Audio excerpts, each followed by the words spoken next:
Такой чудесный день сегодня.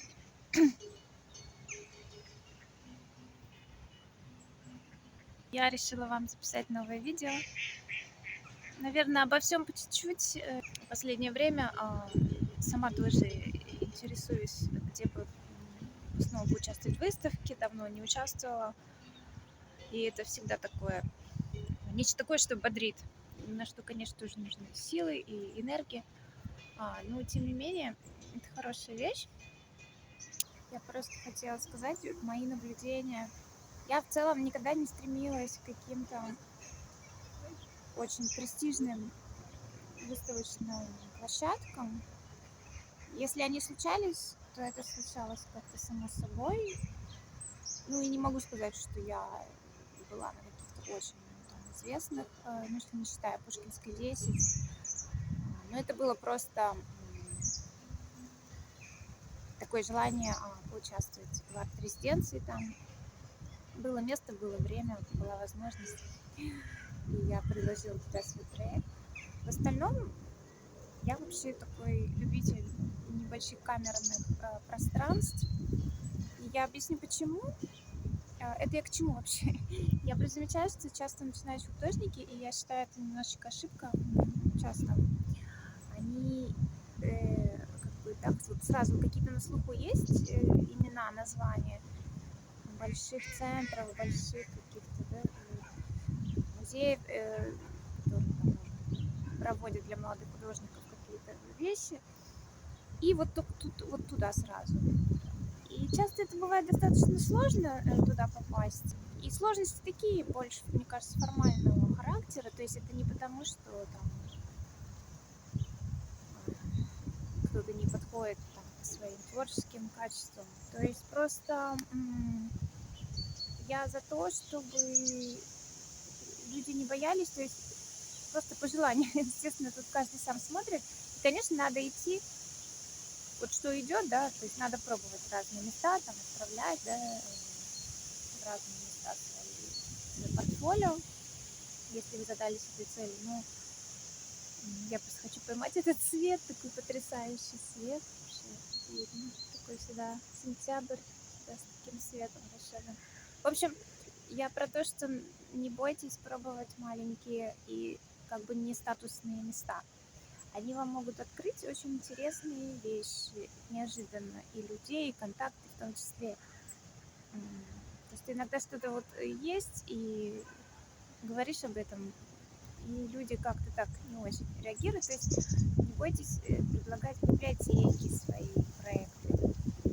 Я уже об этом немножко говорила в предыдущих видео, что сейчас библиотеки, они открыты для художников. Ну да, там, наверное, какой-то формат есть, конечно.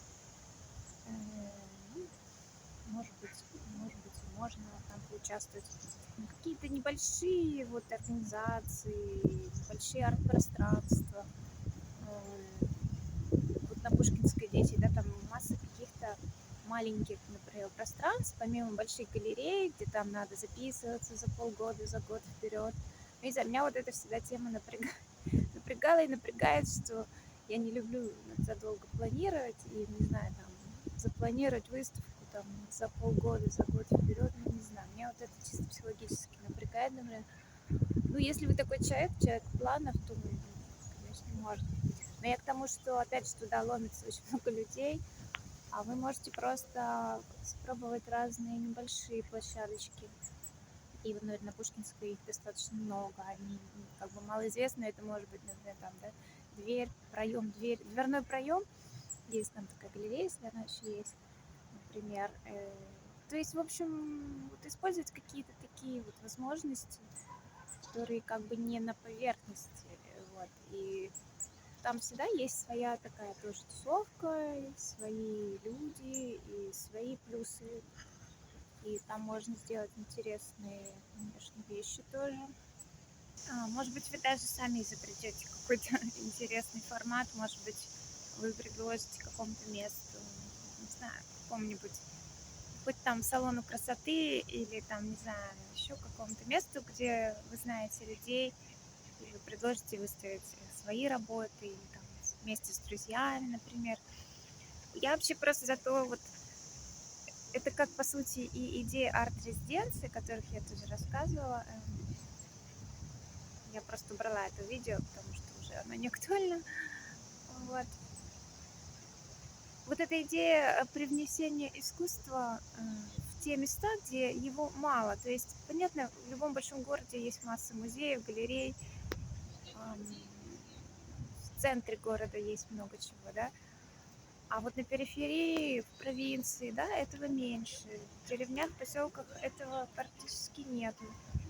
И в этом и интерес, на самом деле, как бы распространять искусство, творчество и показывать его там, где, может быть, да, будет и по-другому оно воспринято, но это тоже привнесет какой-то положительный момент, потому что когда мы видим что-то новое, да, непривычное, человек всегда задумывается, и он, может быть, даже скажет, что фу, это вообще ужас, ужас, но у него там где-то отложится, что он видел, там, не знаю, эту какую-нибудь абстрактную штуку, и он уже будет знать, ага, вот это искусство все равно, ну, к примеру, так примитивно. То есть в этом есть такая польза, как бы не только для себя, да, для своей, как бы, личного такого, как бы, карьерного роста, да, то есть мне кажется, хорошо думать еще и вот в этом смысле, думая о том, как ваше творчество и искусство влияет на окружающее пространство. Потому что даже когда мы сидим на пленэре и рисуем с блокнотом, и люди могут это видеть, это уже тоже некое такое привнесение творчества в окружающий мир. И мне кажется, это всегда хорошо. Потому что это всегда что-то новое, какой-то новый взгляд, который вы можете привнести, как-то украсить жизнь людей, украсить свою жизнь и получить реакцию людей, и иногда неожиданно, да, иногда, может быть, неприятно, но в этом тоже, если относиться к этому, если свое уже, да, иметь, это другой уже, да, вопрос работы над своей уверенностью в себе как художники и понимание, что, да, любое творчество имеет место быть. В общем, мое послание — не бояться пробовать новые места, небольшие места, нестандартные места для выставок. И просто использовать любую возможность. Дерзайте и пишите, как у вас получается. Мне интересно.